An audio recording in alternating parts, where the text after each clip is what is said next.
Wyoming ganged up with 23 other states in an effort to strike down the Clean Power Plan that the U.S. Environmental Protection Agencies finalized on Friday. Such a remarkable man Mick McMurray was. Check out the street sign behind me, guts and luck. Two words that certainly describe who Mick McMurray was, a man who changed the face of Wyoming.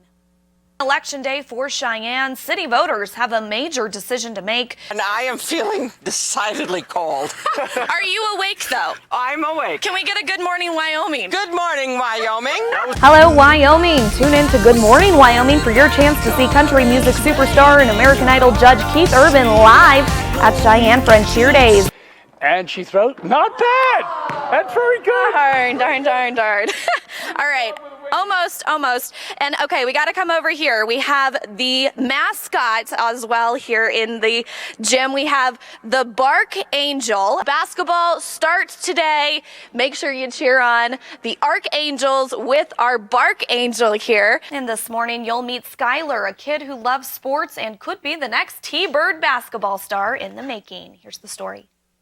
Now, if you're like me and were negatively impacted by last year's security breach over the holidays, you may be asking yourself, what can you do to protect yourself this time around? Welcome back, everyone. Thanks for joining us this morning. We begin with what officials are calling another casualty of the Affordable Care Act. John and I decided we had a need for speed, and we decided to try out one of Wyoming's favorite winter sports, snowmobiling. The doctor is in the house. We have Dr. Dowell here this morning to talk about the latest big outbreak, gonorrhea. A hunter in the Clarks Fork area is now recovering after being attacked by a grizzly bear near the Wyoming-Montana state border. Right, and you'll have to stay tuned because later on we will tell you what the most warm coat is, though, to wear during this winter season. Now, although the Wings of Freedom tour is an awesome experience to get out here, see these planes, even fly in them, it really is all about the history. And one of those pieces of history is right behind me here, named after a Frank Sinatra song, Witchcraft. This week is Career Options Week, and it's no secret that many people change their jobs, their careers several times throughout their lives, and we have some tips on how to do that. Welcome back, everyone. Well, one of the awesome events that is taking place this weekend at NickFest is the Silly Dog Contest. So we have pineapple, we have mango, and then onions. I cry every time. A lot of things have changed about Knowles. These sort of puffy coats are certainly newer, nicer. They've gotten a little lighter, they've gotten a little warmer. Some things have not changed. Pants. We are wearing the iconic Knowles wind pants here. Never will change. 50 years from now, these will be the same, right? I think that's exactly right.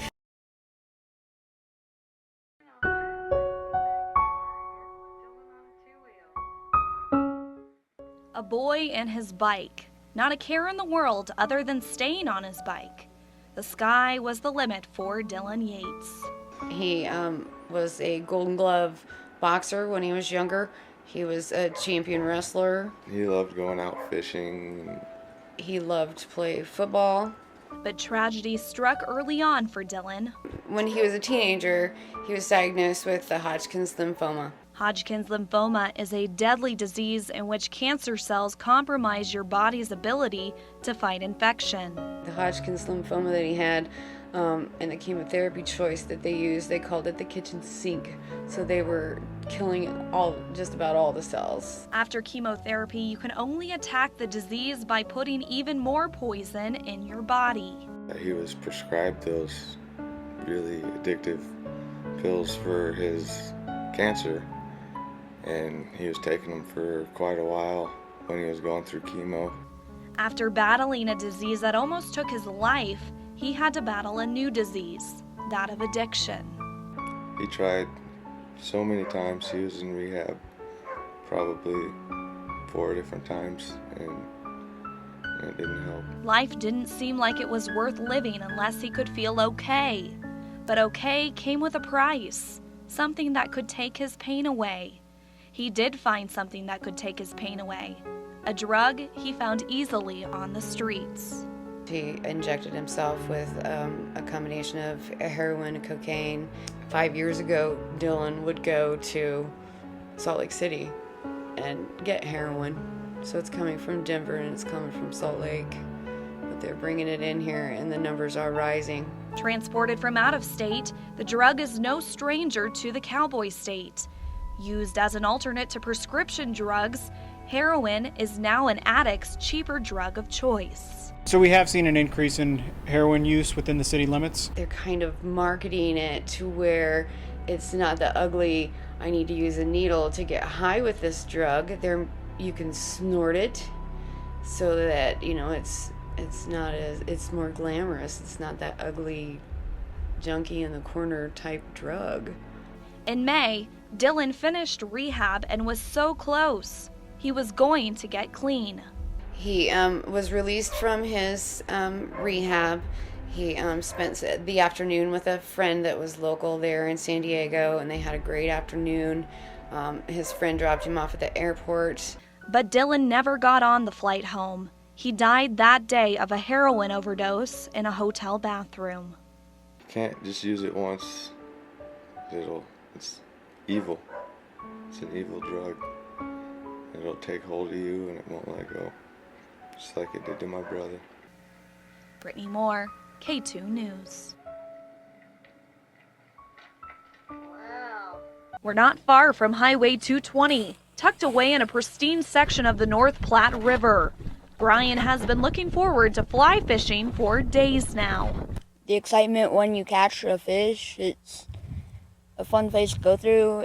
It's hard work having it drag you everywhere, but when you finally get it in, it's worth it. He actually had a pretty good start, so we worked a little bit on his cast, and he picked up on it really quick. It was pretty easy.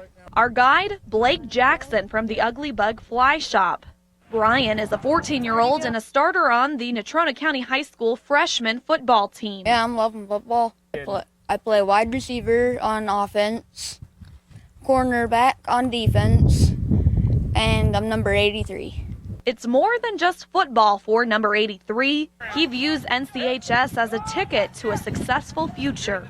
When high school came around, I just figured it was time to man up, and so I just got it under control, got my attitude more under control. I started behaving better, paying attention, listening to teachers, doing everything that I haven't in the past. What he dreams about is joining the military.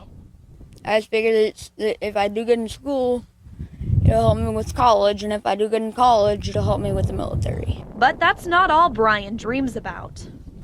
I just want a family that's gonna stick with me and that's gonna stay there and not gonna have to leave.